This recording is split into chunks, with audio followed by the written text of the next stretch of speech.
काला साया।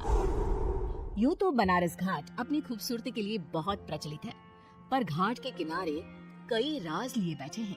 ये कहानी शुरू होती है बनारस के घाट के पास बने ममता निवास से, जहाँ प्रिया लाल जोड़े में ममता के घर उसकी बहू बनकर आती है। आओ आओ बहू, घर को अपने पैरों से पवित्र करो। ममता घर की दहलीज पार कर ही रही होती है कि अचानक एक बहुत गंदी सी बास पूरे घर में फैल जाती है।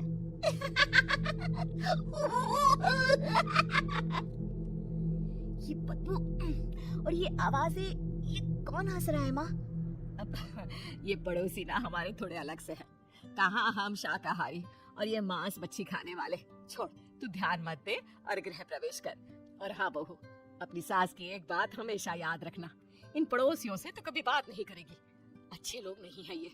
अपनी सास की ये बात मानेगी ना बेटे? हाँ माँ, जो आपकी मर्जी, मैं उनसे बात नहीं करूंगी।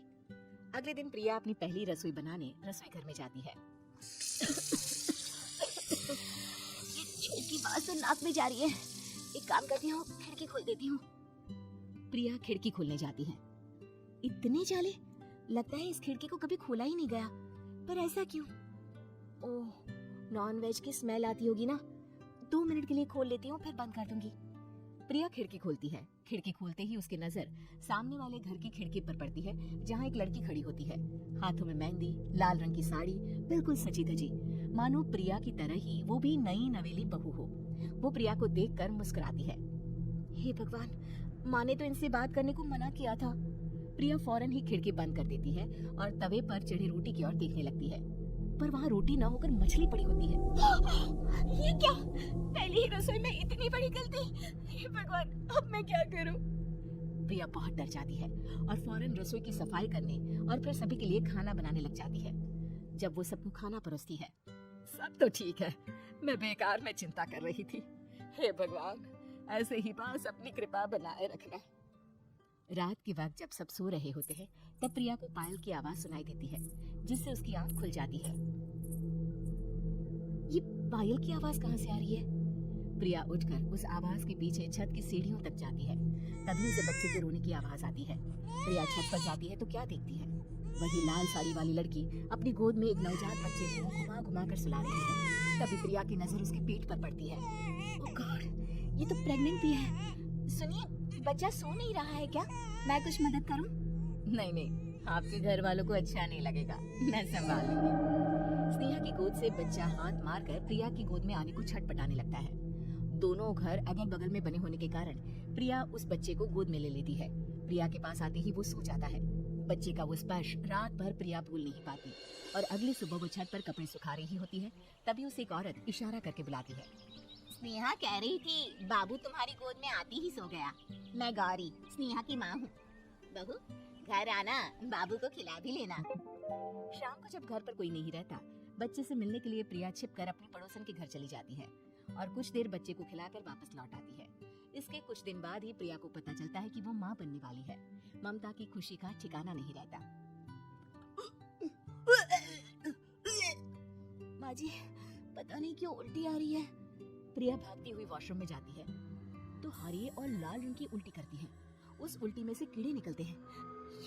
ये क्या? खून और ये कीड़े! माँ! माँ! प्रिया की आवाज सुनकर ममता दौड़कर आती है, पर बेसिन में कुछ नहीं होता। प्रिया हक्की बक्की रह जाती है। ये सब क्या हो रहा है? प्रिया घबरा जाती है और अपने कमरे में जाकर सो जाती है। डर के कारण वो इतनी थक जाती है कि उसकी आंख लग जाती है। तब उसे ऐसा लगता है उसके पेट पर मानो कोई बैठा हुआ हो। कौन हो? प्रिया के पेट पर एक 5 महीने की बच्ची बैठी हुई थी, जो बुरी तरह जली हुई थी। माँ, तुम ही मुझे लाई ना अपने पेट में? मैं तुम्हारी माँ नहीं हूँ। कौन हो तुम? माँ, देखो मैं जल गई बुरी तरह से। 6 महीने पेट में रहने को भी मुझे नहीं मिला।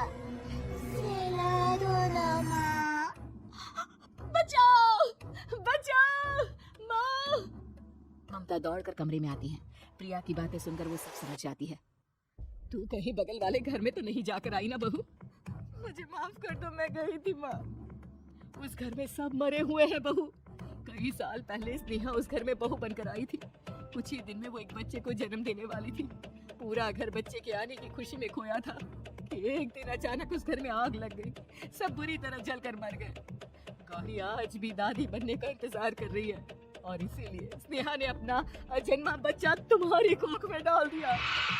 ममता ये कह रही होती है कि पीछे से उसके पैरों को एक बच्चा पकड़ लेता है। दादी, दादी। माँ, स्नेहा की गोद में यही बच्चा था। ये बच्चा कौन है फिर? तेरी मौत तेरी भी दादी। जिस चीज का ममता को डर था वही हो गया। ममता निवास के ऊपर मौत ने चादर बिछा दी थी। प्रिया का पेट ऐसे बढ़ जाता है मानो 9 महीने का हो। 2 हाथ उसके पेट से बाहर निकलते हैं। बहू, संतोष को फोन कर, किसी पंडित जी को बुला बहू। प्रिया का पति भागता हुआ घर आता है। ये तो होना ही था माँ। तेरा बाप तेरे सामने आ गया तो तू सह नहीं पा रही है। स्नेहा घर में आग लगी नहीं थी, माँ ने लगाई थी प्रॉपर्टी की लालच में। और वो बच्चा मेरी पहली पत्नी का बच्चा है, मेरा बेटा, जो कि उस आग की चपेट का शिकार हो गया था। मैंने तुमसे ये सब माँ के कहने पर छुपाया था। मुझे माफ कर दो प्रिया।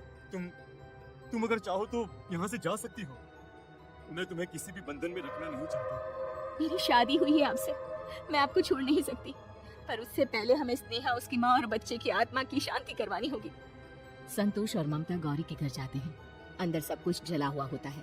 जमीन पर जली हुई लाशें बिखरी हुई थी। ममता रो रो कर अपने करने की माफी गौरी से मांगती है।